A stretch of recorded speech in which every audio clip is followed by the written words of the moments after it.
Hey guys, tonight we're stepping back, way back, to a time when towering pyramids pierced the sky, floating gardens fed millions, and an empire thrived in the heart of Mesoamerica. You find yourself standing on the causeways of Tenochtitlan, the magnificent capital of the Aztec Empire, a city built on a lake, shimmering under the tropical sun. Imagine the vibrant chaos, the cacophony of thousands of voices, the rich aroma of copal incense mingling with the earthy scent of the chinampas, the splash of canoes navigating the canals. You're surrounded by a civilization that, in many ways, was far more advanced than its European contemporaries, especially when it came to understanding the delicate balance of life and, more importantly for our story tonight, how to mend it when it broke. Now, let's be real for a second. If you were suddenly dropped into this bustling, vibrant world, chances are you wouldn't last long without a serious reality check. A simple cut, a persistent fever, or even a nasty stomach bug could spell the end of your adventure. There were no pharmacies on every corner, no sterile operating rooms, and certainly no readily available penicillin.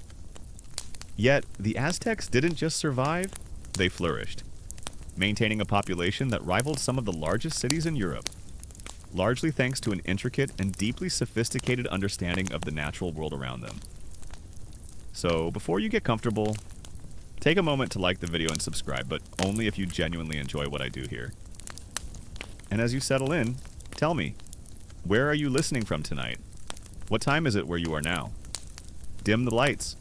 Maybe turn on a fan for that soft background hum, and let's ease into tonight's journey together. The use of Tlalchichinole Baccharis conferta, a shrub with small leaves, was common for various internal complaints, particularly respiratory and digestive issues. It was often prepared as a decoction and drunk to alleviate coughs, fevers, and stomach pain. Its compounds are known to have anti-inflammatory and antimicrobial properties, making it a versatile remedy for a range of internal discomforts. It's a plant that works quietly but effectively, like a good behind-the-scenes technician.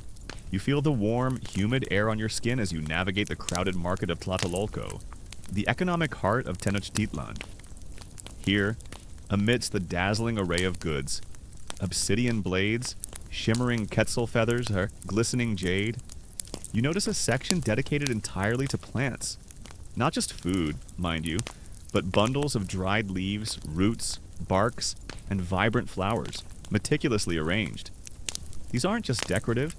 They are the very essence of Aztec medicine, the silent guardians against the unseen threats of disease and infection. The TC also paid attention to the patient's emotional and spiritual state. They understood that mental distress could manifest as physical illness, and vice versa. Rituals, prayers, and counseling were often part of the treatment for internal ailments, aiming to restore not just physical balance, but also spiritual harmony. This integrated approach to mind and body is a hallmark of traditional healing systems worldwide. It's like they knew that sometimes the best cure starts in the heart. Imagine a warrior returning from a skirmish, a deep gash on his arm. In many parts of the world at this time, such an injury would be a death sentence, quickly festering, leading to fever, delirium, and ultimately an agonizing end. But here in Anahuac, the Aztec world, a different fate awaits. You watch as a TC, a healer, carefully examines the wound. This isn't some back alley quack. This is a highly trained professional, often with years of apprenticeship under their belt. Their knowledge passed down through generations, meticulously recorded in codices, and refined through empirical observation. You might also encounter the use of Picadil nicotiana rustica, a potent native tobacco. While often associated with ritual and ceremony, it was also used medicinally, particularly as a pain reliever and for respiratory issues. It could be smoked, chewed, or applied topically in poultices. Its use required great care due to its strength. Highlighting the TC's precise knowledge of dosage and application, it's a powerful plant that demanded respect, much like a strong cup of coffee that can either energize you or give you the jitters. The TC aren't just mystics. They are keen observers of nature, botanists, surgeons, and diagnosticians all rolled into one. They understand the intricate connections between the human body, the spirit, and the environment. When you fall ill, it's not just a physical ailment. It could be an imbalance, a spiritual disturbance, or a punishment from the gods. This holistic approach means that treatment isn't just about the physical symptoms. It's about restoring harmony on multiple levels. It's like their version of a wellness retreat. But with more herbs and fewer scented candles, the knowledge of these internal remedies was meticulously passed down. Families often had their own traditional remedies, but the TC represented the formalized, professionalized body of medical knowledge. Their training involved years of apprenticeship, memorizing vast amounts of information about plants, their properties, and their preparation. This rigorous education ensured a consistent, high level of care across the empire. It's like attending medical school, but your textbooks are living plants and your classroom is the natural world. You see the tirai reach for a specific plant. Its leaves a deep green, almost velvety to the touch. They don't just guess, their knowledge is encyclopedic. The Aztecs cultivated vast botanical gardens, like the famous ones at Huaxtepec, where thousands of species were grown and studied. These weren't just pretty parks, they were living laboratories, repositories of centuries of accumulated wisdom. Think of it as the world's first pharmaceutical research and development center, but powered by sunlight and ancient wisdom. As you continue your journey through the daily life of the Aztecs, you see how their profound connection to the earth provided them with the means to combat the invisible threats that lurked within the human body. Their internal medicine was not about magic, but about meticulous observation, empirical experimentation, and a deep respect for the healing power of nature. They didn't have antibiotics in a pill, but they had a living, breathing pharmacy that helped them conquer infection and maintain the internal harmony essential for a thriving civilization. The common historical fact that often gets overlooked is just how systematic their approach to medicine was. It wasn't just folk remedies, it was a complex system of diagnosis, prognosis, and treatment. They understood the importance of hygiene, using steam baths to Mazcal for purification and healing. They performed complex surgeries, setting broken bones, even rudimentary trepanation. And their understanding of anatomy, though not based on dissection in the European sense, was surprisingly detailed, derived from their extensive knowledge of animal anatomy and observations of injuries. It makes you wonder if they secretly had a few medical textbooks hidden away, written on amidal paper. You move from the practical clinics of Tenochtitlan, where the physical body is mended, into a realm where medicine intertwines seamlessly with the sacred. For the Aztecs, healing was never just a biological process. It was a profound interaction with the divine, a restoration of balance between the human, the natural, and the spiritual worlds. The plants you've seen, so potent in their chemical compounds, were also imbued with teotl, a divine force, making the act of healing a deeply spiritual endeavor. This is where the TC truly becomes a bridge between worlds.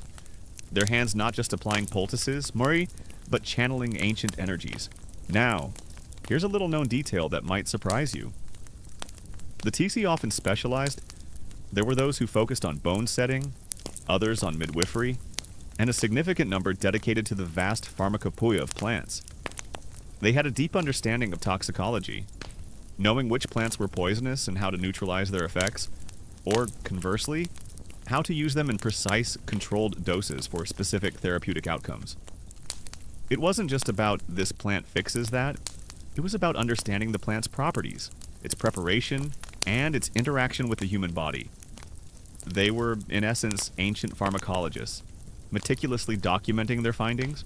Imagine stepping into a secluded courtyard, perhaps within a temple complex or a private dwelling, where the air hums with a different kind of energy. Here, the scent of copal is stronger, mingling with the earthy aroma of freshly prepared herbs. You see the TC, not just as a healer, but as a priest or priestess. Their movements deliberate, their gaze focused. For them, every ailment had a potential spiritual root, a transgression, an imbalance, or the influence of malevolent forces. Therefore, the cure often required more than just botanical intervention. It demanded ritual, prayer, and offerings. It's like going to the doctor, but your prescription includes a spiritual cleansing. The debate among historians often revolves around the precise extent of knowledge exchange between the various Mesoamerican cultures. Historians still debate whether the sophisticated botanical knowledge of the Aztecs was primarily an indigenous development, refined over centuries within the Valley of Mexico. or if it drew significantly from earlier civilizations like the Maya or Zapotec, with whom they had extensive trade and cultural contact.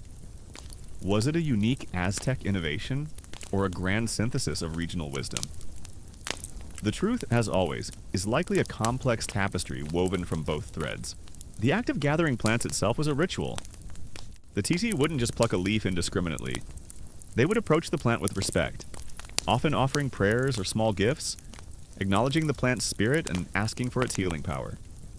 They understood that the plant was a living entity, a gift from the gods, and its efficacy was tied to this sacred connection. This wasn't just sustainable harvesting, it was a spiritual communion, a way of honoring the source of their remedies. Imagine asking a plant for permission before taking a piece of it, a gentle whisper of gratitude for its sacrifice. As you observe the TC preparing the plant, you notice their reverence. For the Aztecs, plants weren't just inert chemical compounds, they were imbued with spiritual significance, gifts from the gods, living entities with their own tonality or vital force. The act of gathering, preparing, and administering medicine was often accompanied by prayers, rituals, and offerings. It was a sacred transaction, a way of communing with the natural world and seeking its benevolent power. This wasn't just science, it was sacred science. You see the TC preparing a remedy, but this time, their actions are accompanied by soft chants, rhythmic drumming, or the gentle shaking of a rattle. These sounds aren't just for atmosphere, they are believed to invoke the assistance of various deities associated with healing, such as Tlaloc, the rain god, who brought forth life and growth, or Xochiquetzal, the goddess of flowers and fertility. The sounds create a sacred space, a conduit for divine energy to flow into the medicine and, ultimately, into the patient. It's like a spiritual sound bath, designed to tune the body and spirit to the frequency of healing. Consider the sheer variety of ailments they faced. Beyond battle wounds, there were fevers, dysentery, skin infections, respiratory illnesses, and a host of other conditions that would plague any large, dense population. Without the microscopic understanding of bacteria and viruses that we possess today, how did they combat these unseen invaders? Their answer lay in the green pharmacy that surrounded them. Plants that, as we now understand, possessed potent antimicrobial properties. They didn't know the term antibiotic, but they certainly knew the effect. The common historical fact that often gets overlooked is the Aztecs' belief in illness as a form of divine punishment or imbalance. While they understood physical causes, many ailments were also attributed to spiritual factors, such as Tlazoli moral impurity, the loss of one's Tonali life force, or the malevolent gaze of certain individuals, mal de ojo. This meant that a physical cure often had to be accompanied by a spiritual one, addressing the root cause of the imbalance. It's like their version of karma, but with immediate health implications.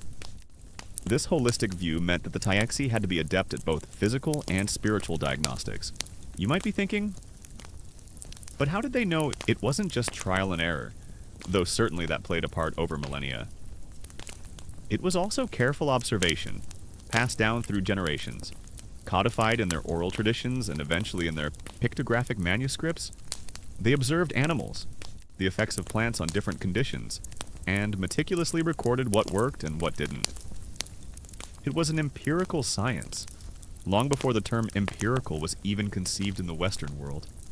They were the original data scientists, just without the fancy spreadsheets. For certain illnesses, particularly those believed to be caused by spiritual intrusion or soul loss, the TC might employ divination. They might cast maize kernels, interpret the patterns of smoke from burning copal, or engage in dream analysis to understand the spiritual origin of the sickness. This wasn't guesswork. It was a structured system of interpretation, guiding their choice of remedies and rituals. It's like a spiritual MRI, revealing the unseen forces at play within the patient. The warrior's wound is cleaned, and the prepared plant material, and perhaps a poultice or a wash, is applied. The TC explains the process, the expected outcome, and the necessary aftercare. There's a sense of calm confidence, a deep trust in the power of these natural remedies. This trust wasn't blind faith. It was born from generations of proven efficacy. They knew these plants worked, even if they didn't understand the exact biochemical mechanisms at play. A little-known detail about their spiritual healing is the use of auto-sacrifice in conjunction with plant medicine. For serious ailments, a patient or their family might offer a small amount of their own blood, often drawn from the earlobes or tongue, as an offering to the gods. This act of self-sacrifice was believed to appease the deities, demonstrate sincere repentance for any transgressions, and thereby enhance the efficacy of the plant remedies. It was a deeply personal and profound act of devotion, a way of actively participating in one's own healing journey. It's a stark reminder that their faith was not passive. It demanded active participation and personal sacrifice. This sophisticated medical system was a cornerstone of Aztec society. A healthy population was a productive population, capable of sustaining the empire's vast infrastructure, its agricultural output, and its military might. The well-being of the individual was inextricably linked to the well-being of the community. So, investing in medicine, in the knowledge of the Taisi and the power of plants, was not just about compassion, it was a strategic imperative. It was healthcare as a national security issue. The debate among historians often revolves around the precise line between empirical observation and spiritual belief in Aztec medicine. Historians still debate whether the Tikai genuinely believed in the supernatural efficacy of their rituals, or if these practices served primarily as a psychological placebo, enhancing the patient's belief in the cure, and thereby aiding the physical effects of the plants. Was it a true spiritual intervention, or a sophisticated understanding of the mind-body connection? The truth is likely that for the Aztecs there was no clear distinction. The spiritual and the physical were inextricably linked, and both were necessary for complete healing. As the sun begins to dip below the horizon, casting long shadows across the causeways, you reflect on the sheer ingenuity of this ancient civilization. They didn't have the tools or the theories of modern science, yet they harnessed the power of nature to heal, to protect, and to sustain life in ways that continue to astonish us today. The seeds of modern pharmacology, in a very real sense, were sown in the fertile soil of Anahuac, tended by the wise hands of the Tisi, and nourished by the abundant flora of the land. You observe a ritual for a patient suffering from susto, a spiritual illness believed to be caused by a sudden fright that makes one's soul leave the body. The Tisi might use an herb like Peyote Lophophora williamsii, a sacred cactus, not as a direct antibiotic, but as a spiritual tool. Under careful guidance, the patient might ingest a small amount, allowing its psychoactive properties to facilitate a journey into the spiritual realm, where the Tisi would guide them in retrieving their lost tonali. This was a profound and carefully managed therapeutic experience, aimed at restoring the patient's spiritual integrity. It's like a guided meditation, but with a much more intense spiritual component. You can almost hear the rustle of leaves in the gentle breeze, a whisper of the healing secrets held within. This wasn't just about treating symptoms. It was about understanding the interconnectedness of all things, a philosophy that resonates even in our hyper-modern world. They saw the earth as a vast, living pharmacy, and they learned to read its prescriptions. And as you drift further into this ancient world, you begin to appreciate the profound depth of their wisdom, a wisdom that we are only now beginning to fully rediscover. Offerings were also a crucial part of the healing process. Small effigies made of amaranth dough, copal incense, feathers, or even precious stones might be offered to specific deities or placed at sacred sites, seeking their intervention and blessings for the patient's recovery. These offerings were not just symbolic, they were seen as tangible expressions of devotion, a way of influencing the divine will. It's like leaving a gift for a powerful friend, hoping they will use their influence to help you out. You're still in the bustling heart of Tenochtitlan, the sun high above, casting a warm glow on the vibrant market. Your eyes, now accustomed to the sensory overload, are drawn back to the section where the tiki gathers their remedies. It's here, amidst the earthy aromas and the murmur of trade, that you begin to truly appreciate the sheer scale of the Aztec botanical arsenal. This wasn't just a handful of tried and true herbs, it was an entire pharmacopoeia, a living library of healing, each leaf, root, and flower holding a specific purpose. The Titi themselves underwent rigorous spiritual training alongside their botanical studies. They learned not just about plants, but about cosmology, mythology, and the intricate pantheon of Aztec gods. They understood the proper rituals, prayers, and offerings for each deity and each type of illness. Their role was not merely to administer medicine, but to mediate between the human and divine, ensuring that the healing process was aligned with cosmic forces. It's like a doctor who is also a theologian, blending science with faith. Imagine a modern-day pharmacy, but instead of sterile plastic bottles and chemical compounds, you see an array of nature's finest. The TC moves with a practiced grace, their hands deftly sifting through bundles of dried plants, their knowledge so ingrained it feels almost instinctual. They don't need a prescription pad. The earth itself is their formulary. Consider the Temazcal once more, but this time from a spiritual perspective. While physically cleansing, the Temazcal was also a place of spiritual purification and rebirth. The darkness, heat, and steam, combined with the presence of medicinal herbs, created an environment conducive to introspection and spiritual renewal. Patients would emerge feeling not just physically better, but spiritually refreshed, having shed impurities and reconnected with their inner selves. It's like a spiritual spa day, designed to cleanse both body and soul. Let's start with something you might recognize, at least by scent copal. You catch a whiff of its distinct, resinous fragrance, a smell often associated with sacred rituals and offerings.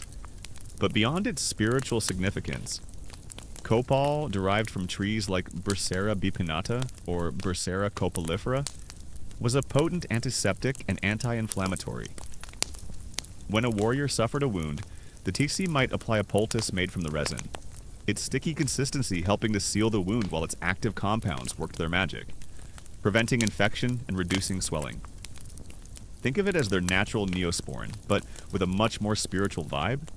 It's almost like they knew the secret to a good wound dressing was a little bit of sticky tree sap and a whole lot of prayer. The use of Tlazolteotl, the goddess of purification, was invoked in cases of Tlazoli, where illness was believed to stem from moral transgressions. The Titi would guide the patient through confessions and rituals to cleanse their spiritual impurities, believing that this spiritual purification was essential for the physical remedies to take full effect. This highlights the deeply moral and ethical dimension of Aztec medicine. It's like a therapist who also helps you clear your conscience. Then there's cempasúchil, the vibrant marigold, its bright orange and yellow petals a common sight in Aztec gardens and ceremonies. You might know it today as the flower of the dead, used in Dia de Muertos celebrations. But in ancient Tenochtitlan, this beautiful bloom was a workhorse in the TC's toolkit. It was widely used for its anti-inflammatory and antiseptic properties, often prepared as a wash or a poultice for skin infections, rashes, and even eye ailments. Its bright color wasn't just for show, it was a visual cue to its healing power. A little burst of sunshine to fight off the gloom of illness. Even the specific colors of plants held spiritual significance. For example, red flowers might be associated with blood and vitality, while white flowers might symbolize purity or death. The TC would sometimes choose plants not just for their chemical properties, but also for their symbolic meaning, believing that the plant's spiritual essence contributed to its healing power. It's like a doctor who prescribes a medicine based on its color, knowing that the visual aspect also plays a role in healing. Consider the role of dietary advice from the Tisii. They would often prescribe specific dietary restrictions or recommendations alongside their herbal remedies. Understanding that food played a crucial role in both causing and curing illness. This integrated approach, combining herbal medicine with lifestyle adjustments, speaks to their comprehensive view of health. They weren't just handing out pills, they were offering a complete wellness plan. The entire process of healing, from diagnosis to recovery, was a journey, often guided by the Taisi as a spiritual mentor. They provided not just physical remedies, but also emotional support, spiritual counsel, and a sense of hope. This comprehensive care, addressing the physical, mental, and spiritual dimensions of illness, was a hallmark of Aztec medicine. They didn't just treat the disease, they treated the whole person. As you observe, you notice a plant with large, almost velvety leaves. Its flower is a pale, almost eerie white or purple. This is Toloache, or Datura inoxia. Now, this one is fascinating, and a bit terrifying, because it's incredibly potent and highly toxic if not used with extreme precision. The Aztecs understood this. They weren't just throwing plants at problems, they were master chemists, albeit without the lab coats and beakers. Tolosh was primarily used as an anesthetic and painkiller, particularly for setting bones or during painful procedures. But its use required immense skill and knowledge of dosage, as too much could be fatal. It's a bit like giving someone a strong sedative. You want them to relax, not to accidentally embark on a permanent vacation. This precise understanding of toxicology, knowing the fine line between medicine and poison, is a testament to their advanced empirical knowledge. You feel the gentle hum of the sacred space, the lingering scent of copal, and a profound sense of reverence for the TC and their ancient wisdom. They understood that the roots of healing extended far deeper than the physical, reaching into the very fabric of the cosmos. The plants were their tools, but the divine was their ultimate guide, making every act of healing a sacred dance between earth and spirit. It's a powerful reminder that, for some, medicine is not just a science, but a profound act of faith. The common historical fact that truly highlights their botanical prowess is the sheer scale and sophistication of their botanical gardens. The most famous, at Huaxtepec, was not just a pleasure garden for the elite, it was a living encyclopedia of medicinal plants. A vast agricultural laboratory.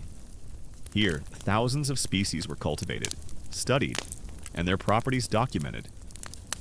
Imagine walking through rows upon rows of plants, each labeled not with Latin names, but with their Nahuatl equivalents, their uses meticulously recorded in pictographic codices. These gardens were vital for research, cultivation, and ensuring a consistent supply of remedies for the empire's vast population. It was the original seed bank, but with a much more immediate purpose than just saving species for future generations. You've journeyed through the vibrant markets, the meticulous preparation areas, and even the sacred healing spaces of Tenochtitlan, witnessing the profound wisdom of the TC and their deep connection to the plant world. Now, as the ancient city begins to shimmer and fade, you find yourself transported forward in time to a world vastly different yet strangely connected. You're no longer surrounded by pyramids and chinampas, but by gleaming laboratories, buzzing with the quiet hum of scientific instruments. The air, instead of copal and earth, carries the faint scent of sterile alcohol and chemical reagents. Here, in the 21st century, the echoes of Aztec botanical knowledge resonate, as modern science begins to unravel the very mechanisms that made their natural antibiotics so remarkably effective. You might also spot bundles of Cuatlahuac bark. While the exact botanical identity of Cuatlahuac can be debated among modern ethnobotanists, as it likely referred to several tree barks with similar properties, it was a go-to remedy for fevers and dysentery. Many barks contain tannins and other compounds with astringent and antimicrobial properties, making them effective against intestinal infections. It's the kind of remedy that might make you pucker your lips, but it could also save your life from a nasty stomach bug. Imagine a scientist, peering through a microscope, examining a petri dish. Instead of a synthetic compound, they are studying an extract from a plant that the Aztecs used centuries ago. This isn't just a historical curiosity. It's a serious field of research known as ethnobotany and bioprospecting, where researchers are actively searching for new drugs and treatments by studying traditional medicinal practices. It's like they're finally reading the ancient Aztec recipe book and realizing it contains some seriously potent ingredients. And let's be honest, after all those years of dismissing traditional medicine, it's a bit like science finally admitting, okay, maybe Grandma did know best. And what about the spiky, majestic maguey plant, also known as agave? You see its enormous leaves, some taller than a person, being transported. While best known today for tequila, the Aztecs used almost every part of the maguey. Its sap, known as aguamiel, was not only a nutritious drink but also had antiseptic properties. The leaves themselves could be heated and applied as poultices to wounds, helping to draw out infection and reduce inflammation. It's like the Swiss Army knife of the plant world: food, drink, fiber, and medicine, all in one spiky package. Let's revisit some of those plants you encountered in Tenochtitlan and see how modern science has begun to validate the ancient wisdom. Take Copal bursera species. For instance, while the Aztecs used it for its antiseptic and anti-inflammatory properties on wounds, Contemporary studies have indeed confirmed its antimicrobial activity against various bacteria and fungi. Researchers have isolated compounds like monoterpenes and sesquiterpenes from copal resin, which exhibit significant antiseptic and anti-inflammatory effects. So, that fragrant balm wasn't just for spiritual protection, it was a legitimate biological shield. It turns out the smell of sanctity also had the scent of science. A little-known detail about their botanical knowledge is their understanding of synergy. The TC often didn't use just one plant. They would combine several, believing that the combined effect was greater than the sum of its parts. This is a concept that modern pharmacology is still exploring. The idea that plant compounds can work together in complex ways to enhance efficacy and reduce side effects. They were creating polyherbal formulations, long before pharmaceutical companies started mixing compounds in a lab. It's like they knew that sometimes. The best band is a supergroup, not just a solo artist. Then there's Cempasúchil tagetes erecta, or marigold. You saw its vibrant petals used for skin infections and inflammation. Modern scientific research has identified flavonoids and terpenoids in marigold extracts that possess potent anti-inflammatory, antioxidant, and antimicrobial properties. Studies have shown its efficacy against certain bacterial strains and its ability to promote wound healing. It's like the marigold was secretly a tiny, floral superhero, fighting off microscopic villains while looking absolutely fabulous. Consider the humble epizote, Dysphania ambrosioides, with its distinctive, pungent aroma. You might smell it wafting from a cooking pot, as it's still used in Mexican cuisine today, particularly with beans to reduce flatulence. But medicinally, epizote was a powerful anthelmintic, meaning it was used to expel intestinal parasites. While its primary use was for worms, its compounds also possess some antibacterial properties, making it a general aid for gut health. It's a plant that works on multiple levels, much like a good comedian who can make you laugh and also subtly teach you a life lesson. Remember Epizote Dysphania ambrosioides, the pungent herb used for intestinal parasites. Modern science has confirmed its anthelmintic properties, primarily due to a compound called ascaridole. While its main use is for parasites, some studies also suggest mild antibacterial activity, supporting its broader use in gut health. So that bean-friendly herb was also a tiny biological weapon against internal invaders. It's a bit like finding out your favorite seasoning also doubles as a secret agent. The debate among historians often centers on the specific mechanisms by which these plants worked. Historians still debate whether the Aztecs had any rudimentary understanding of the microscopic world, or if their knowledge was purely empirical, based on observed outcomes without grasping the underlying biological processes. Did they, for instance, understand that certain plants killed unseen agents of disease? Or did they simply observe that a particular poultice made a wound heal faster? The prevailing view is that their understanding was empirical and holistic, focusing on restoring balance and observing effects, rather than a germ theory of disease. They knew the what and the how. Even if the why was attributed to spiritual forces or vital energies, the maguey plant agave species, which you saw used for its sap and leaves in wound care, has also garnered scientific attention. The sap aguamiel contains saponins and fructans, some of which have demonstrated antimicrobial properties. Research has explored agave extracts for their potential antibacterial effects, particularly against common skin pathogens. It turns out that the plant that gives us tequila also had a hidden talent for fighting off germs. Talk about a multi-talented plant. You see a TC carefully measuring out a small amount of powdered chicolote argamone mexicana, a type of poppy. This plant was used as a sedative and pain reliever, particularly for coughs and respiratory issues. Like Teloche, it required careful dosage due to its potential toxicity. Their ability to distinguish between a therapeutic dose and a harmful one, often relying on minute changes in preparation or quantity, speaks volumes about their rigorous training and the precision of their craft. It wasn't just about picking a leaf, it was about knowing which leaf, how much, and how to prepare it. Even the formidable Toloch Datura inoxia, used so carefully as an anesthetic, finds its echo in modern pharmacology. Its potent alkaloids, such as scopolamine and hyoscyamine, are powerful anticholinergics that can indeed induce sedation and pain relief.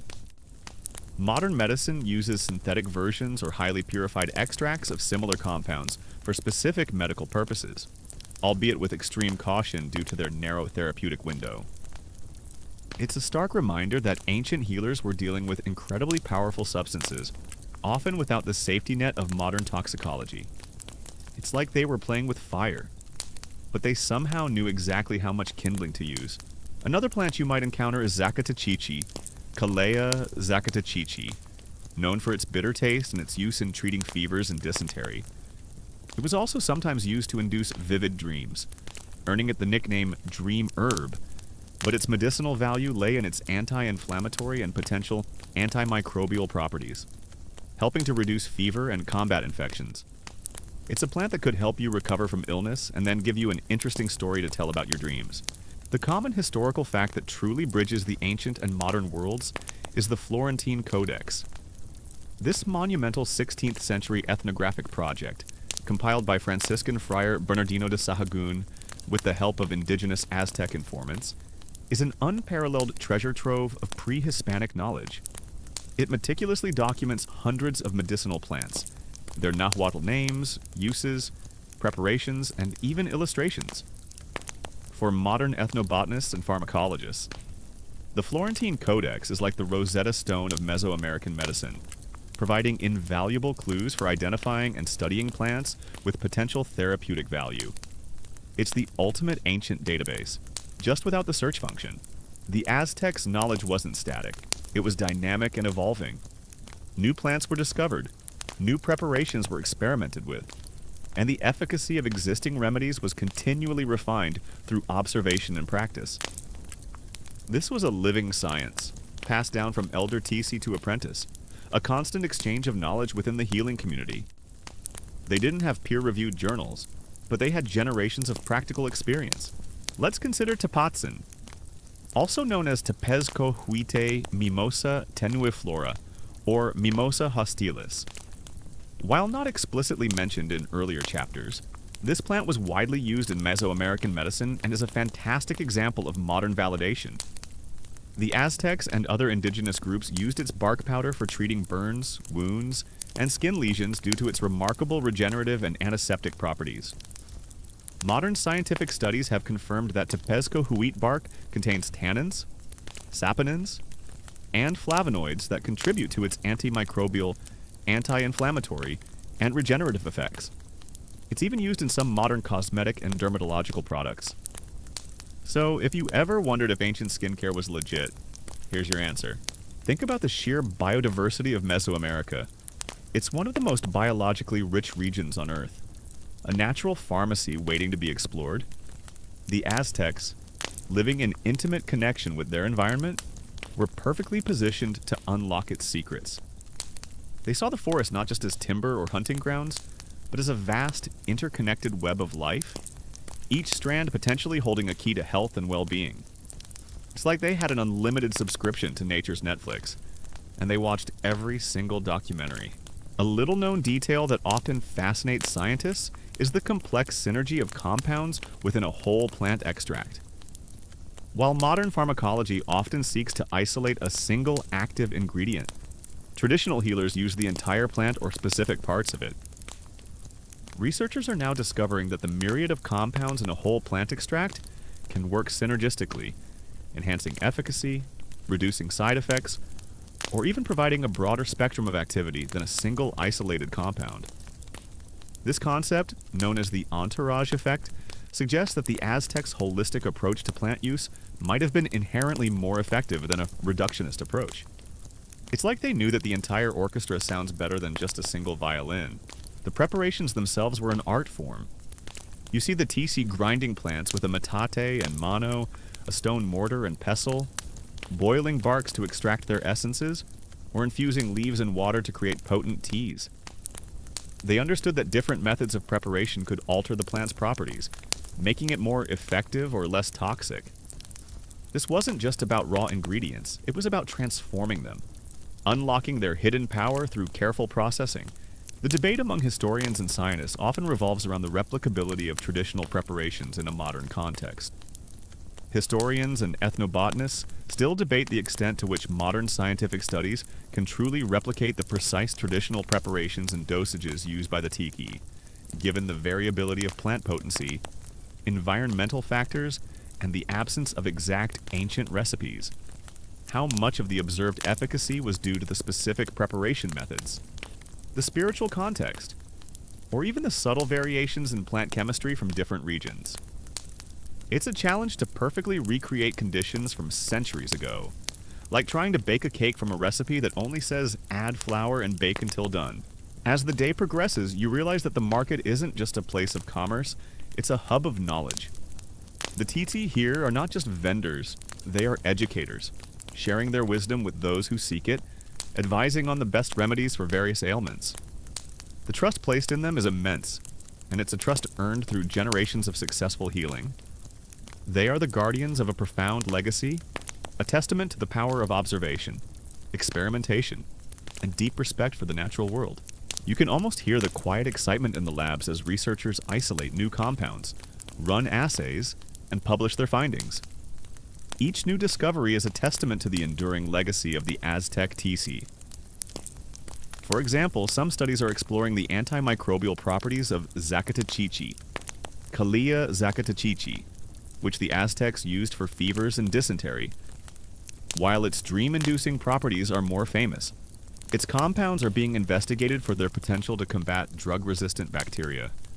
It's like finding out your old dusty record collection contains a hidden gem that's suddenly topping the charts. The sheer volume of plants they utilized is staggering. The Florentine Codex, a monumental ethnographic research project compiled by Bernardino de Sahagún in the 16th century, documents hundreds of medicinal plants used by the Aztecs, along with their uses and preparations. This incredible document, compiled with the help of indigenous informants, is a treasure trove of Aztec botanical and medical knowledge, a window into a world that was on the brink of profound change. It's like the ultimate medical textbook, but with more pictures of flowers and fewer diagrams of human organs. The rediscovery of these ancient remedies is particularly relevant in our current era, where antibiotic resistance is a growing global crisis. As conventional antibiotics become less effective, scientists are turning to nature and to traditional knowledge systems for new solutions. The Aztec Pharmacopoeia, with its wealth of naturally occurring antimicrobial compounds, represents a vast, largely untapped resource in this ongoing battle. It's a bit like realizing that the answer to a modern problem was written in an ancient language all along. As you prepare to move on, you can't help but feel a sense of awe at the ingenuity and wisdom of the Aztec people. They faced the same challenges of disease and injury that plague humanity throughout history, but they did so with a deep connection to their environment, harnessing the power of plants in ways that were both sophisticated and remarkably effective. Their botanical arsenal wasn't just a collection of remedies, it was a reflection of their profound understanding of life itself, a testament to the healing heart of a Nahuac. Consider the ethical implications of bioprospecting. Modern researchers are increasingly aware of the need to engage respectfully with indigenous communities, ensuring that the benefits of any discoveries are shared fairly. This recognition of intellectual property and traditional knowledge is a vital part of the contemporary scientific exploration of ancient remedies. It's about giving credit where credit is due, and ensuring that the descendants of the tisi benefit from the wisdom of their ancestors. You're still immersed in the vibrant life of Tenochtitlan, the sounds and smells of the market fading slightly as you follow a titi away from the main thoroughfare, towards the quieter, more specialized areas where the true alchemy of Aztec medicine takes place. It's one thing to identify a healing plant. It's another entirely to transform it from a raw botanical into a potent elixir. This is where the intricate methods of preparation come into play, a process born from centuries of empirical knowledge and a deep reverence for the natural world. The journey from the bustling markets of Tenochtitlan to the sterile labs of today is a fascinating one. It highlights not only the scientific acumen of the ancient Aztecs, but also the cyclical nature of knowledge. What was once dismissed as primitive or superstitious is now being rigorously examined, and, in many cases, scientifically validated. The tiki didn't have electron microscopes or mass spectrometers, but they had generations of keen observation, empirical experimentation, and a profound respect for the healing power of the earth. Imagine for a moment that you've just harvested a basket full of fresh, dewy herbs. What do you do next? For the Aztecs, it wasn't simply a matter of crushing and applying. Their methods were precise, deliberate, and often tailored to the specific plant and the ailment it was intended to treat. They understood that the efficacy of a remedy depended not just on the plant itself, but on how it was handled, processed, and combined. It's like baking a cake. You can have all the right ingredients, but if you don't follow the recipe, you're just going to end up with a mess. As you consider these echoes of ancient wisdom and modern science, you realize that the story of Aztec plant medicine isn't just a tale from the past. It's a living legacy, a testament to the enduring power of nature, and a hopeful sign for the future of medicine. The plants that once healed warriors and common folk in a distant empire are now offering new possibilities for health and well-being in our own time. It's a reminder that sometimes the oldest paths lead to the newest discoveries. One of the most fundamental techniques you observe is grinding. The Tissi uses a metate and mano, the same stone tools used for grinding maize. But here, dedicated to medicinal purposes, they meticulously crush dried leaves, roots, and barks into fine powders. This process breaks down cell walls, releasing the active compounds within the plant material. The rhythmic scraping sound of stone on stone fills the air, a meditative soundtrack to this ancient pharmaceutical lab. This powdered form was versatile. It could be mixed with water to create a drink, combined with other ingredients for a poultice, or even inhaled as a medicinal snuff. You've marveled at the sophisticated medical practices of the Aztecs, witnessing their mastery over plants and their profound connection to the spiritual realm.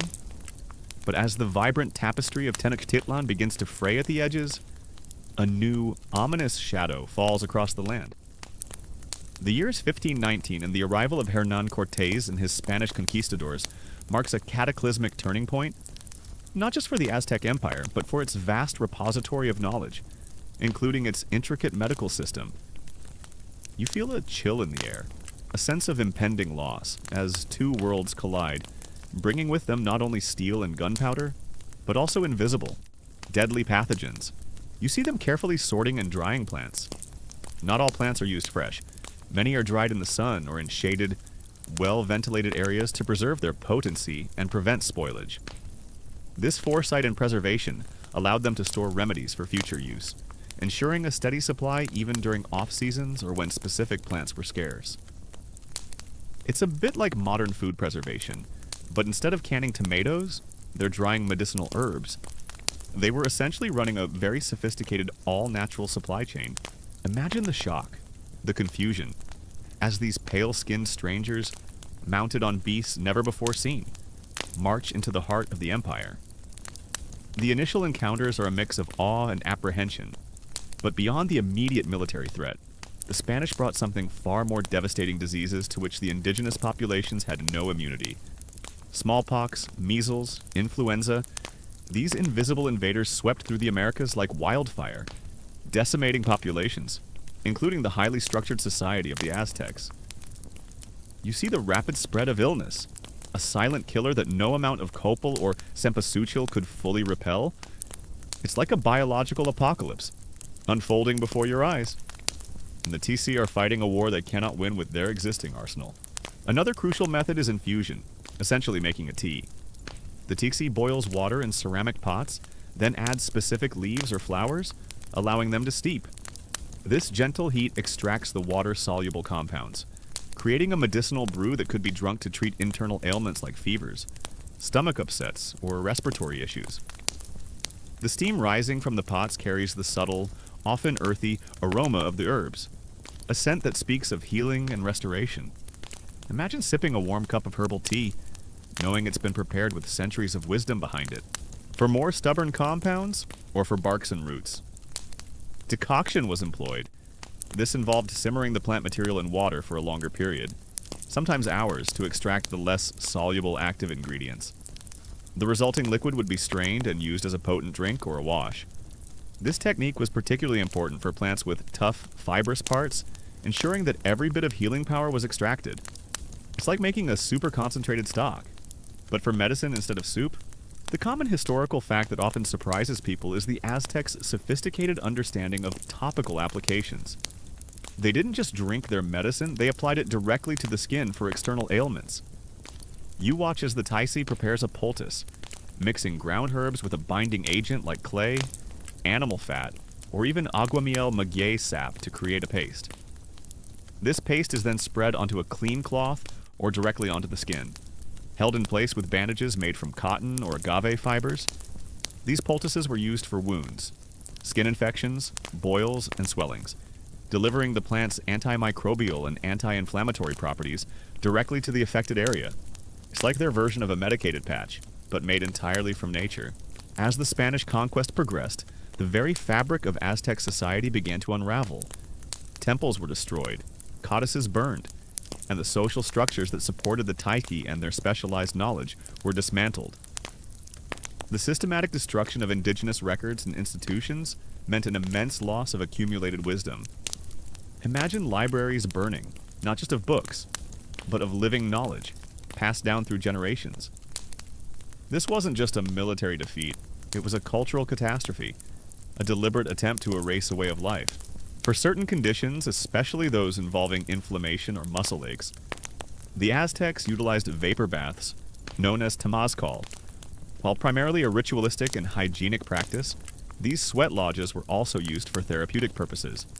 Medicinal herbs would be thrown onto hot stones, releasing their volatile compounds into the steam. You would sit inside, inhaling the medicated vapor, allowing it to penetrate your skin and respiratory system. This was a powerful way to induce sweating, cleanse the body, and deliver the healing properties of the plants directly. It's like a supercharged sauna, but with a much deeper spiritual connection and the added benefit of herbal medicine. You might even call it the original wellness spa. But without the cucumber water, the common historical fact that often gets emphasized is the devastating impact of European diseases on the indigenous populations of the Americas. It's estimated that within a century of contact, up to 90% of the native population perished due to these epidemics. This demographic collapse profoundly affected every aspect of life, including the transmission and practice of traditional medicine. The Titi themselves fell victim, and with them, invaluable knowledge that was often orally transmitted or recorded in now lost codices. It's a grim reminder that history isn't just about battles and kings. It's also about microbes and immunity.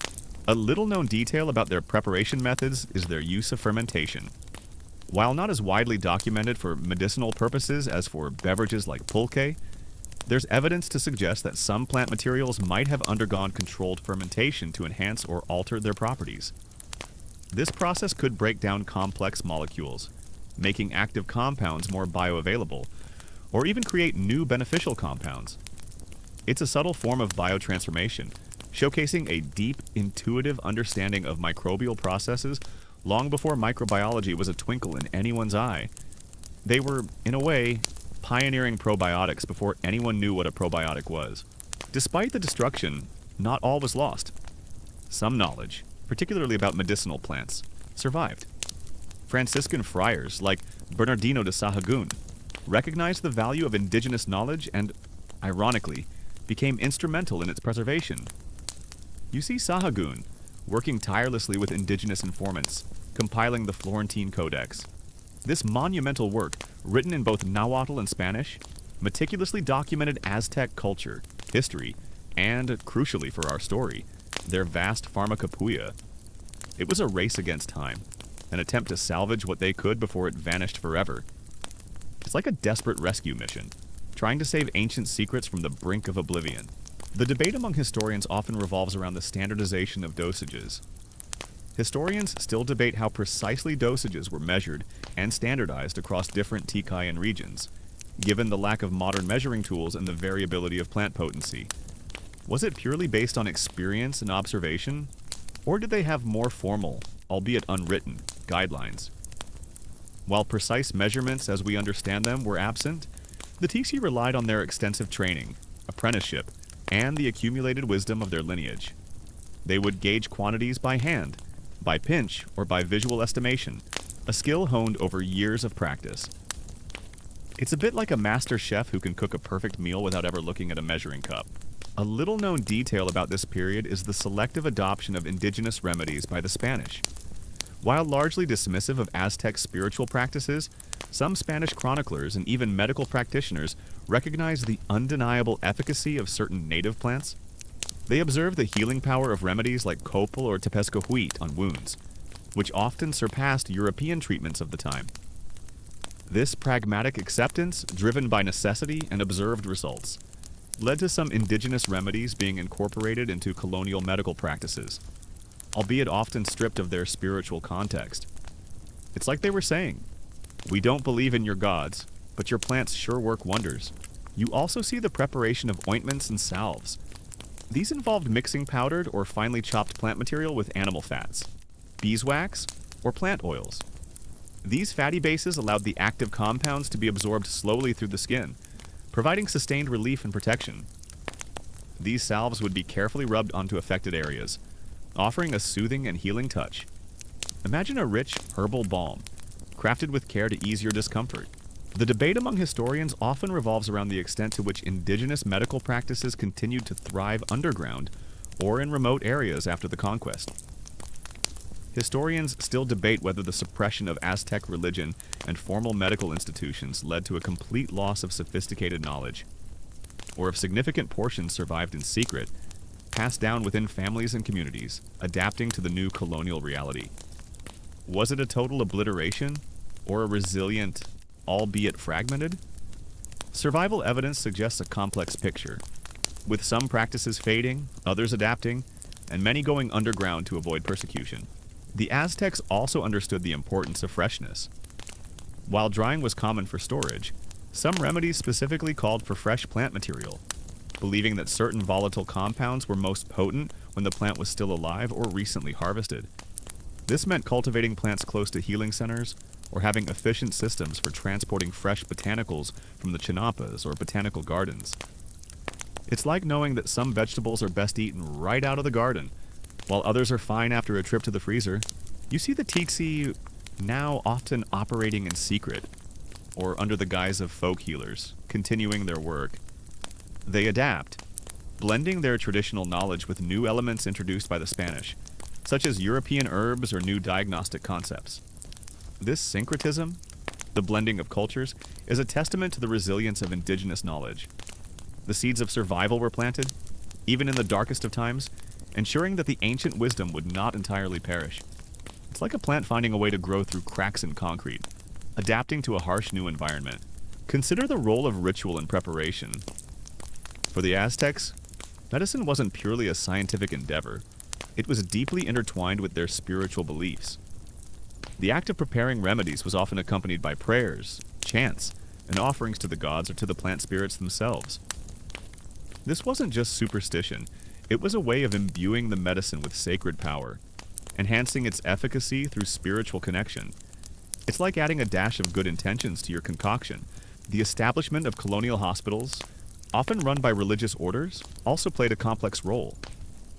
While they introduced European medical practices, some also became accidental repositories for indigenous knowledge, as native healers sometimes worked within them, or their remedies were observed and documented. These institutions, despite their colonial origins, sometimes became unintended bridges for the transmission of medical practices. It's like a forced collaboration where unexpected knowledge exchange still occurs. The tsetse also understood the importance of cleanliness.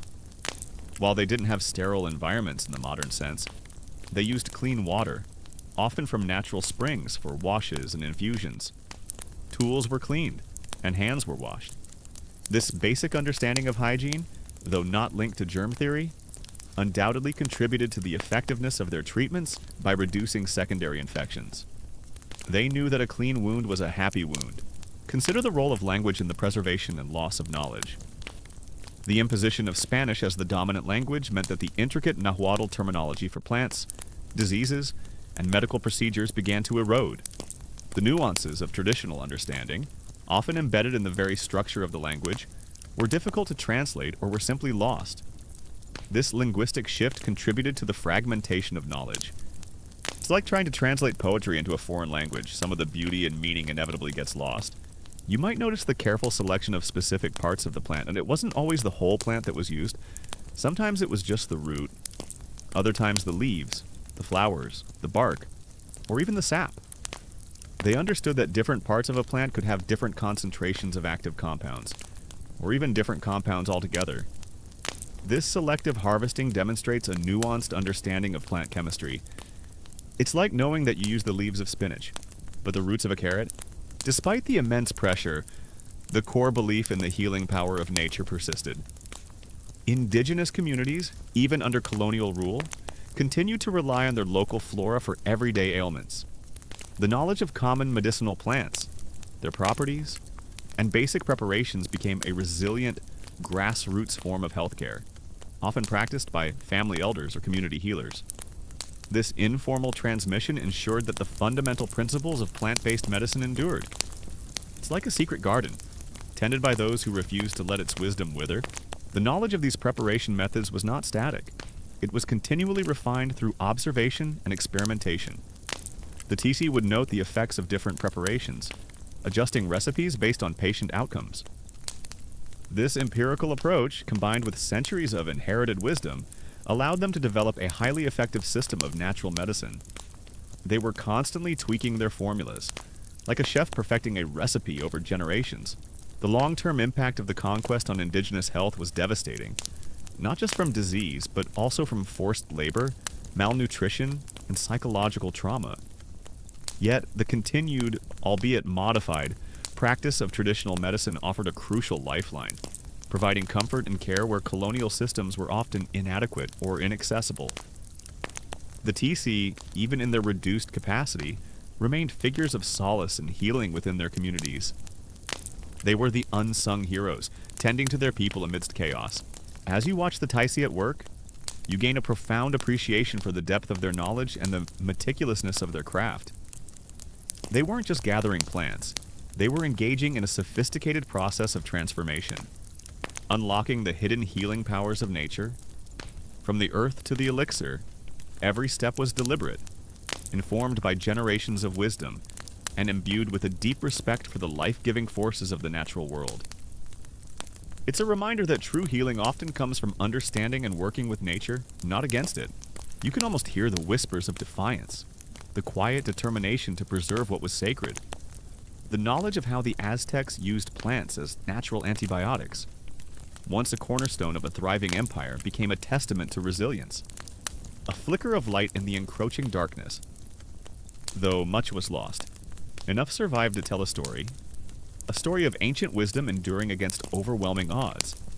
A story that continues to resonate even today, reminding us of the fragility and the enduring power of knowledge.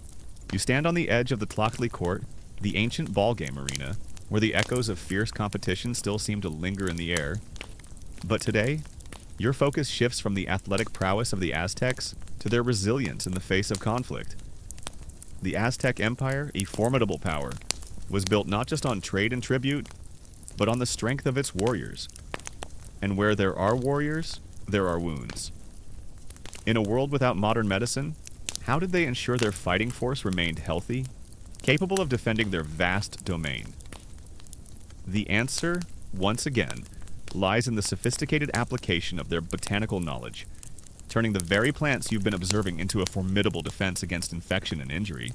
You've witnessed the devastating shadows of conquest, the loss, and the quiet resilience of Aztec medical knowledge. But now, as the dust of history settles, a new narrative begins to emerge, one that transcends the ancient world and reaches into our modern consciousness.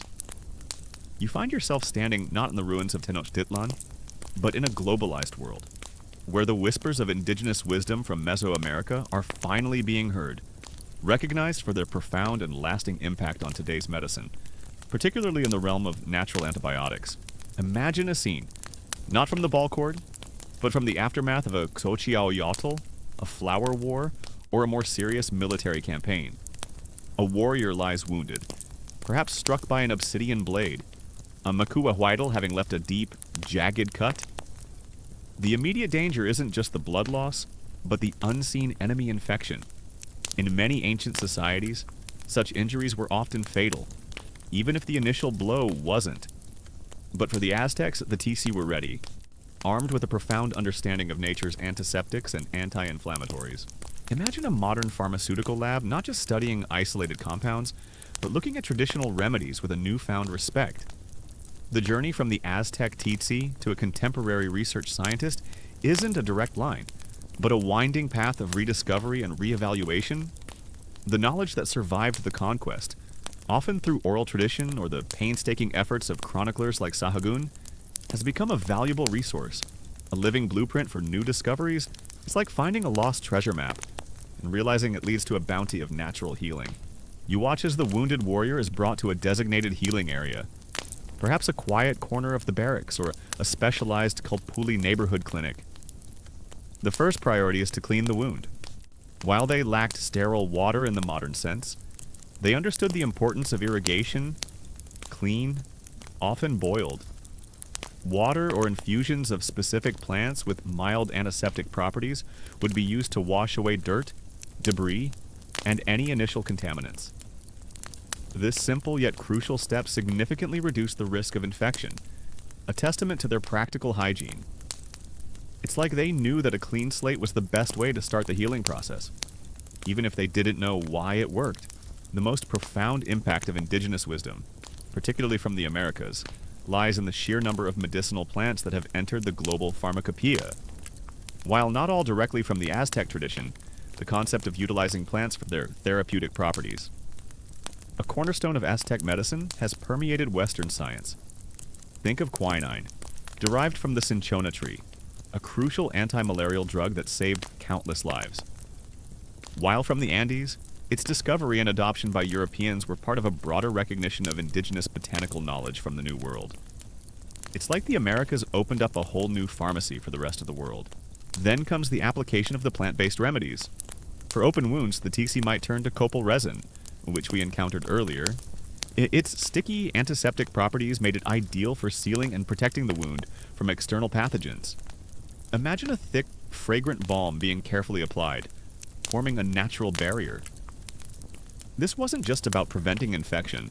The resin also had anti-inflammatory effects, helping to reduce swelling and pain, making the warrior more comfortable as their body began to heal. It's like a natural, all-purpose wound dressing, complete with a pleasant, earthy scent. Let's consider specific examples that directly or indirectly trace their lineage back to Mesoamerican practices. The use of capsaicin, the active compound in chili peppers capsicum species, which were widely cultivated and used by the Aztecs, is now a common ingredient in topical pain relief creams. While not an antibiotic, it demonstrates how a plant revered and utilized by the Aztecs for its properties, including counter-irritation for pain, has found a place in modern medicine. It's like the Aztecs knew how to make pain feel less painful, and now we're finally catching up. Another powerful ally in their fight against wound infection was Tepatlachichilco, or Montanoa tomentosa. This plant, often called Mexican sunflower, was highly valued for its ability to stop bleeding and its antiseptic qualities. A poultice made from its leaves or roots could be applied directly to the wound, helping to staunch the flow of blood while simultaneously working to prevent bacterial growth. This dual action was critical on the battlefield, where rapid response to injury could mean the difference between life and death. It's like having a natural clotting agent and disinfectant all in one convenient package. The common historical fact that often gets overlooked in the narrative of medical progress is the unacknowledged contribution of indigenous knowledge. For centuries, Western medicine largely dismissed traditional practices as superstitious or unscientific. Yet, many of the plant-derived drugs that became foundational to modern pharmacology had their origins in indigenous remedies. The active compounds were isolated, synthesized, and patented, often without any recognition or benefit to the communities from which the knowledge originated. It's a bit like taking someone's recipe, making it in your kitchen, and then claiming you invented it. For deeper wounds or those showing signs of early infection, they might employ plants with stronger antimicrobial actions. Cempasúchil, the marigold, was not just for ceremonies. Its petals and leaves were crushed to make washes or poultices for infected skin conditions and wounds, leveraging its anti-inflammatory and antiseptic properties. The vibrant color of the marigold might have seemed symbolic of life and vitality, but its true power lay in its chemical compounds. Take Tepescohuite mimosa tenuiflora, which we discussed earlier. Its use by indigenous communities for burns and skin regeneration was widely observed. Today, extracts from Tepescohuite bark are found in numerous cosmetic and dermatological products, particularly in Mexico and parts of Latin America, lauded for their skin healing and regenerative properties. This is a direct lineage from ancient practice to modern application, a testament to its enduring efficacy. It's like a plant that was a secret weapon for centuries, finally getting its moment in the spotlight. The common historical fact that often goes unmentioned in tales of Aztec warfare is the surprising effectiveness of their wound management. While European medicine at the time often resorted to cauterization or amputation for severe injuries, the Aztecs frequently managed to heal deep wounds and fractures using their botanical knowledge. Their success rates, though not statistically recorded in a modern sense, were reportedly high enough to sustain a large and active military. They weren't just treating symptoms, they were actively promoting healing and preventing the spread of infection, a critical factor in maintaining military readiness. It's like they had a secret weapon against battlefield casualties, and it grew right out of the ground. A little-known detail about the global impact is the role of botanical gardens and ethnobotanical research in colonial times. While the conquests led to destruction, it also spurred an interest among some European naturalists and physicians in documenting the flora of the New World. Collections of plants were sent back to Europe, and botanical gardens there began to cultivate and study them. This, in a roundabout way, helped preserve some of the knowledge, even as its original context was lost. It's like a forced migration of plants, carrying their secrets with them across the ocean. You also see them dealing with broken bones. While plants couldn't mend a bone directly, they were crucial for pain management and preventing infection during the healing process. Tolok, the potent Datura anoxia, would be used with extreme caution as an analgesic to alleviate the excruciating pain of a fracture while the taiki set the bone. The bone would then be splinted using wood or stiff maguey fibers, and the area would be treated with anti-inflammatory poultices to reduce swelling and promote circulation. It's a delicate balance, providing comfort without compromising the healing process. It's like performing surgery without anesthesia, but then giving them a powerful, natural painkiller afterward. The debate among historians and ethicists often revolves around intellectual property rights and benefit sharing concerning indigenous traditional knowledge. Historians and legal scholars still debate how to fairly compensate and recognize indigenous communities for their ancestral knowledge, particularly when it leads to the development of profitable pharmaceutical products by external entities. Should there be royalties? Should communities have a say in how their traditional remedies are researched and commercialized? This is a complex ethical landscape, trying to right historical wrongs while fostering future collaboration. The medical knowledge of the Aztecs, honed over centuries, was remarkably effective against the ailments native to their lands. Their plant-based antibiotics and anti-inflammatories could treat wounds, fevers, and intestinal infections that had plagued them for generations.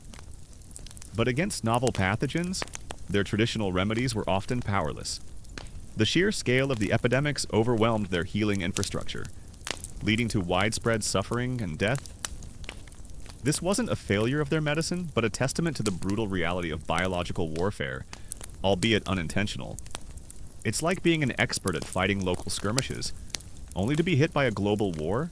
You see the growing field of bioprospecting, where scientists actively seek out traditional healers and communities to learn about their medicinal plants. This is a far cry from the colonial era's extractive approach.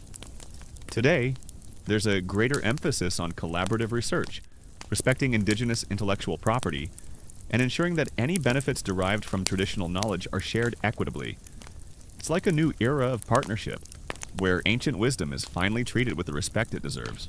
A little-known detail about their wound care is the use of honey. While not a plant itself, honey, often collected from native bees, was a common adjunct to plant-based remedies. The Aztecs knew of honey's natural antiseptic and healing properties.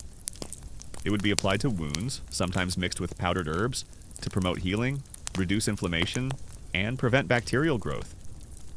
Honey creates a moist healing environment, draws out fluid, and has a natural antibacterial effect due to its high sugar content and hydrogen peroxide production. It's like adding a sweet, natural antibiotic to the mix. proving that sometimes the best medicine is also delicious. Consider the ongoing search for new antibiotics. With the rise of antibiotic-resistant superbugs, the pharmaceutical industry is facing a crisis. Many conventional antibiotics are losing their effectiveness, and the pipeline for new synthetic drugs is dwindling.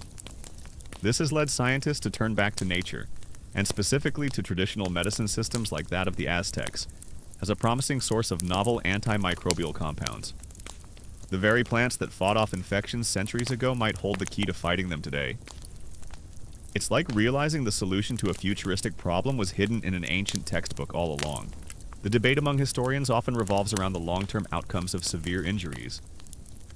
Historians still debate the extent to which Aztec medical practices prevented chronic infections or long-term disability from severe battle wounds, given the lack of detailed long-term patient records.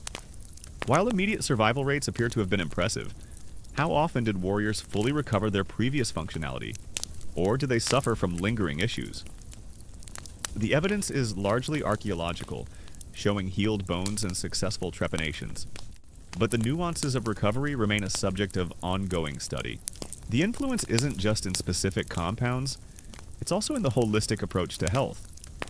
While Western medicine has historically focused on treating specific diseases, there's a growing recognition of the importance of diet, lifestyle, and mental well-being in overall health. Concepts deeply embedded in Aztec medicine. The idea of restoring balance, of treating the whole person rather than just the symptom, is gaining traction, echoing the ancient wisdom of the Tzi.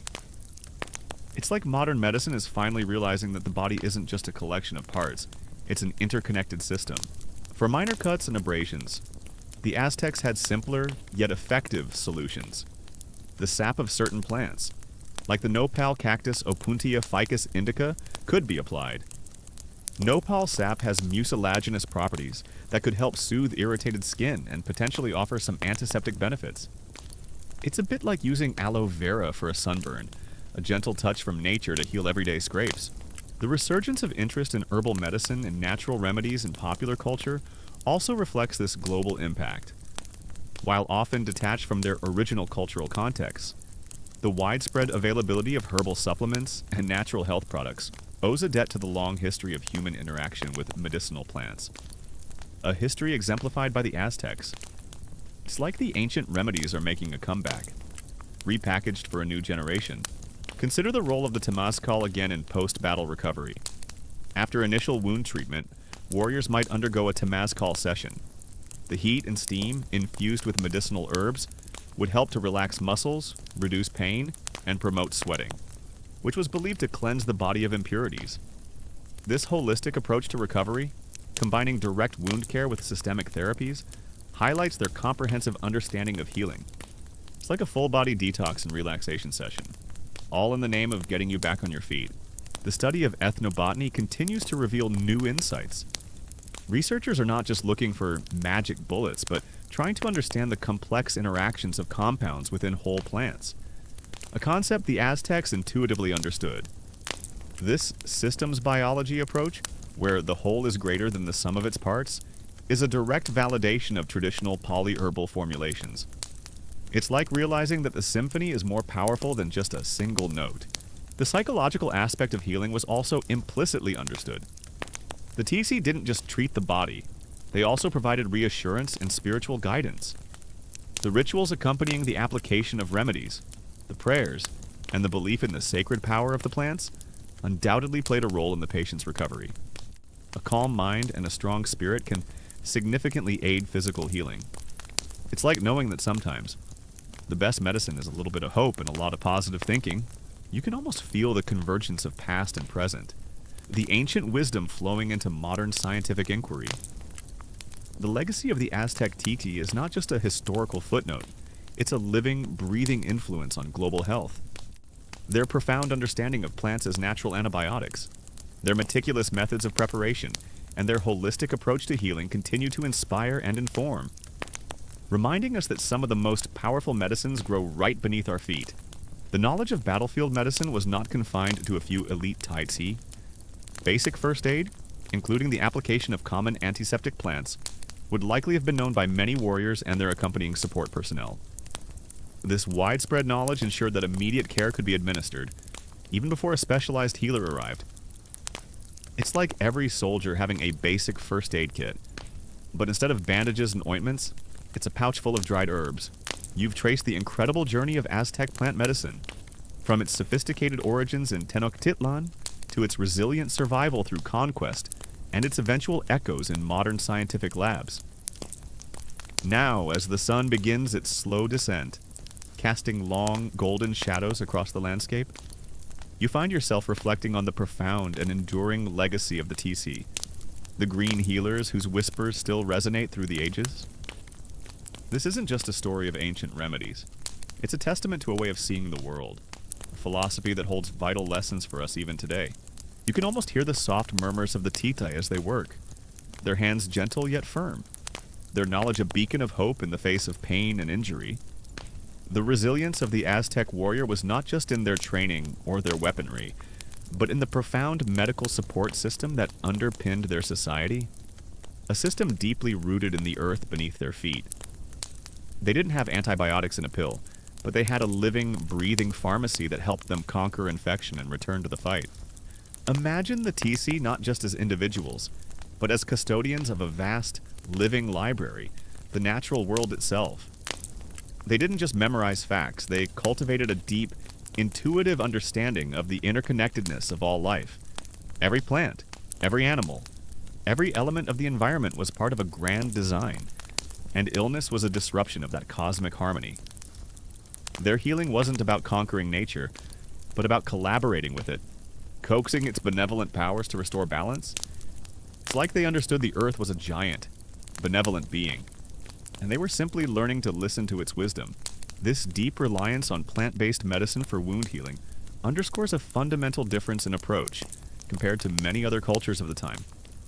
Instead of relying solely on supernatural intervention or rudimentary surgical techniques, the Aztecs systematically developed a practical, effective pharmacopoeia. Their ability to manage infections, which were rampant killers in pre-modern societies, allowed their population to thrive and their empire to expand. It's a powerful reminder that sometimes the most advanced solutions are found in the simplest, most natural forms. The legacy of the Aztec TC is not just in the specific plants they used, many of which are still being studied today, but in their holistic approach to health. You've seen how they treated not just the physical symptoms, but also the spiritual and emotional dimensions of illness. This integrated view, which recognizes the mind-body connection, is a concept that modern medicine is only now fully embracing. They understood that stress, fear, and spiritual imbalance could manifest as physical ailments, and that true healing required addressing all aspects of a person's being. It's like they knew that sometimes the best medicine for the body starts with healing the soul. You've witnessed the fierce efficacy of Aztec plant medicine on the battlefield, healing the external wounds of warriors.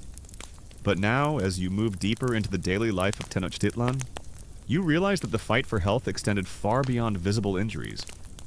The unseen enemies, fevers, dysentery, respiratory infections, and a host of other internal ailments, posed an equally, if not greater, threat to the well-being of the Aztec populace. How did a civilization, without microscopes or modern diagnostic tools, combat these insidious invaders that attacked from within? Their answer lay in a sophisticated understanding of internal medicine, leveraging the same botanical arsenal you've come to admire, but applied with different methods and a keen eye for systemic balance. Consider the concept of preventive medicine, which was implicitly woven into Aztec daily life. Their emphasis on hygiene, through practices like the temazcal steam baths, and their understanding of nutrition, ensuring a balanced diet from their canampas, contributed significantly to public health. While they didn't have public health campaigns in the modern sense, their societal structures encouraged practices that fostered well-being and reduced the incidence of disease. It's like they had a natural wellness program built right into their culture, long before anyone thought of wellness as a trend. Imagine a child, restless and feverish, their small body racked with chills and a persistent cough, or an adult, weakened by bouts of dysentery, their energy drained by the relentless grip of intestinal distress.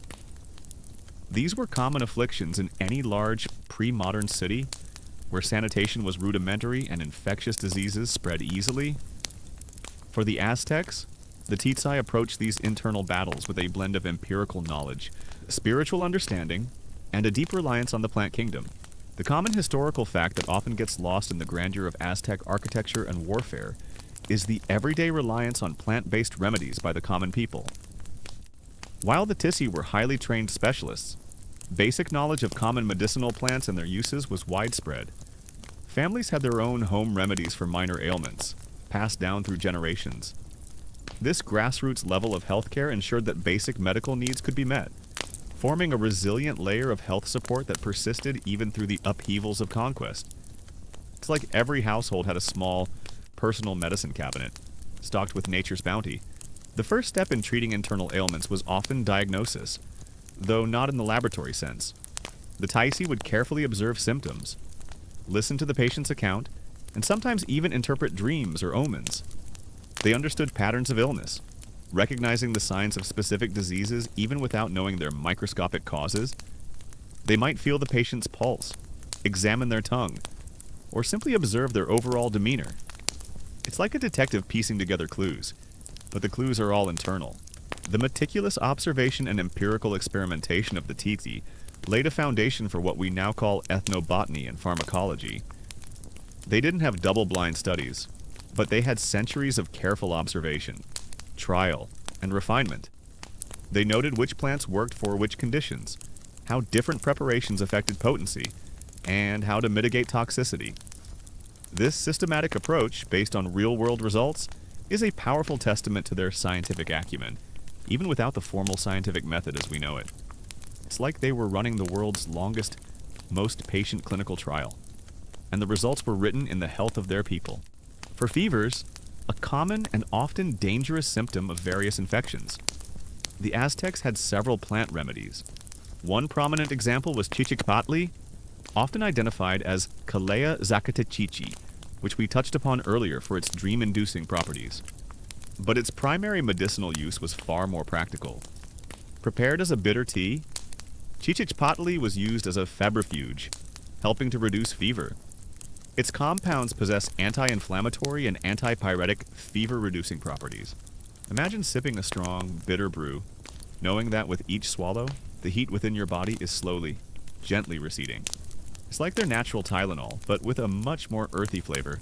A little-known detail that highlights their enduring legacy is the survival of Nahuatl plant names in contemporary Mexican Spanish. Many of the common names for medicinal plants in Mexico today are direct descendants of their original Nahuatl names, a linguistic testament to the persistence of indigenous botanical knowledge. When someone in Mexico refers to cempasúchil or epazote, they are, perhaps unknowingly, speaking the language of ancient Aztec healers, a subtle whisper across centuries. It's like the plants themselves are carrying the language of their original caretakers, a living vocabulary of healing. Dysentery, a severe intestinal infection causing diarrhea and dehydration, was a constant threat, especially in densely populated areas. For this, the Aztecs turned to plants with astringent and antimicrobial properties. Guayacán guayacum officinale, though more commonly associated with syphilis treatment after the conquest, was also used for its anti-inflammatory and antimicrobial effects on the digestive system. Barks and roots, often prepared as decoctions, were rich in tannins that could help bind toxins and reduce inflammation in the gut. It's like their natural Pepto-Bismol, but perhaps a bit more potent. The debate among historians often centers on the degree to which modern pharmaceutical companies have truly acknowledged and compensated indigenous communities for their traditional knowledge. Historians and legal experts still debate whether the current frameworks for intellectual property rights adequately protect and benefit the original knowledge holders, or if they primarily serve corporate interests, leading to a continued form of biopiracy. How can we ensure that the benefits derived from ancient wisdom are shared equitably, rather than simply extracted? This remains a critical ethical challenge in the global pursuit of new medicines. The common historical fact that truly underscores their internal medicine is the Aztecs' understanding of emetics and purgatives. They knew the importance of cleansing the body of harmful substances, whether they were toxins, parasites, or the bad humors believed to cause illness. Plants like Xochipalli, a type of ipomoea, or morning glory were used to induce vomiting, while others served as powerful laxatives. This wasn't just about making you sick, it was about expelling the perceived cause of the illness, a vital step in their therapeutic approach. It's like a natural detox, but definitely not for the faint of heart. You see the growing movement towards sustainable harvesting and cultivation of medicinal plants. The Aztecs understood the importance of respecting the environment that provided their remedies. Their chinampas and botanical gardens were not just sources of food and medicine, but models of sustainable agriculture.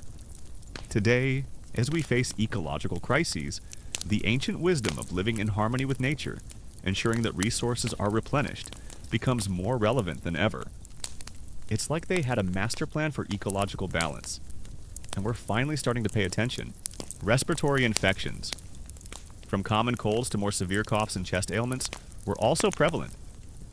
For these, the Titi might use Yautli tagates lucida, often called Mexican marigold or Mexican tarragon. This plant was prepared as an infusion or inhaled as a vapor to alleviate coughs, clear congestion, and reduce inflammation in the respiratory passages. Its aromatic compounds, when inhaled, could provide soothing relief. Imagine the comforting steam of Yautli rising, easing the tightness in your chest. It's like their Vicks Vapo Rub, but grown right in their gardens. The influence of Aztec medicine extends beyond specific plants or compounds. It's also in the philosophy of interconnectedness. They saw the human body as a microcosm of the universe, subject to the same forces and balances. Illness was a disruption of this balance, and healing was the art of restoring it. This resonates with modern ecological thinking, recognizing that human health is inextricably linked to the health of the planet. It's like they understood that you can't heal the patient without also healing the world they live in. A little-known detail about their internal treatments is the use of clay. While not a plant, certain types of medicinal clays were ingested, sometimes mixed with herbal infusions, for gastrointestinal issues. These clays could absorb toxins and provide a protective lining to the digestive tract, helping to soothe inflammation and reduce diarrhea. This practice, known as geophagy, is found in many traditional cultures and highlights their broad understanding of natural remedies beyond just botanicals. It's like they knew about activated charcoal long before it became a trendy detox fad. Consider the ongoing fascination with psychoactive plants in modern research, often used by the Aztecs in spiritual and diagnostic contexts. While their use was deeply ritualistic, modern science is exploring compounds from plants like peyote for their potential therapeutic applications in mental health, albeit in highly controlled environments. This demonstrates how ancient spiritual practices, once dismissed as primitive, are now being re-examined for their profound insights into the human mind and body. It's like finding out that the ancient spiritual guides were also accidental neuroscientists. The debate among historians often revolves around the effectiveness of their treatments for systemic viral infections. Historians still debate how effective Aztec medicine was against widespread viral epidemics, such as influenza or measles, which often devastated populations, given that plant-based remedies are generally less effective against viruses than bacteria. While they had symptomatic treatments for fever and pain, their ability to combat the underlying viral pathogens would have been limited. Their success was likely more pronounced against bacterial infections and parasitic infestations. The legacy also lies in the resilience of traditional healing practices in Mexico and other parts of Mesoamerica today. Despite centuries of colonial influence and the rise of Western medicine, many indigenous communities continue to rely on traditional healers and plant remedies. This continuity is a powerful testament to the efficacy and cultural significance of these practices. A living bridge to the ancient past. It's like a quiet, persistent stream, flowing through generations, nourishing the communities it touches. For internal pain and inflammation, beyond the severe cases where toloshi might be used, milder analgesics were employed. Plants like tionanacatl, various psychoactive mushrooms, used with extreme reverence and caution, often in diagnostic or spiritual contexts rather than everyday pain relief or other less potent herbs with anti-inflammatory properties, would be administered. The goal was to alleviate discomfort, allowing the body's natural healing processes to take over. It's about managing the pain, not just masking it. The story of how the Aztecs used plants as natural antibiotics is not just a historical curiosity. It's a vibrant, living narrative that continues to unfold. It reminds us that knowledge is not confined to laboratories or textbooks. It resides in the earth, in the wisdom of ancient cultures, and in the enduring human quest for health and well-being. The whispers of the green healers, carried on the wind from ancient Tenochtitlan, still offer guidance, reminding us of the profound power that lies in the natural world, waiting to be understood and respected. As the final echoes of our journey through ancient Tenochtitlan begin to fade, allow yourself to drift, to let the images and insights settle gently in your mind. The vibrant markets, the wise tisi, the resilient plants, they all become part of a quiet hum, a soft whisper in the stillness of the night. You've explored a world where medicine was a sacred art, where the earth was a living pharmacy, and where healing was a dance between the physical and the spiritual. There's a profound comfort in knowing that such deep wisdom existed, a testament to human ingenuity and our enduring connection to the natural world. Let the gentle rhythm of this story lull you, knowing that the ancient healers, and in their own way, are still watching over us, their green legacy continuing to bloom. May your dreams be filled with the quiet strength of ancient trees and the gentle hum of healing. The Aztecs also recognized the importance of nutrition in recovery from internal ailments. Patients suffering from debilitating illnesses would be given nourishing broths, easily digestible foods, and infusions of plants known for their restorative properties. This holistic approach understood that the body needed strength and sustenance to fight off infection and regain health. It's like their version of chicken soup for the soul, but with more native ingredients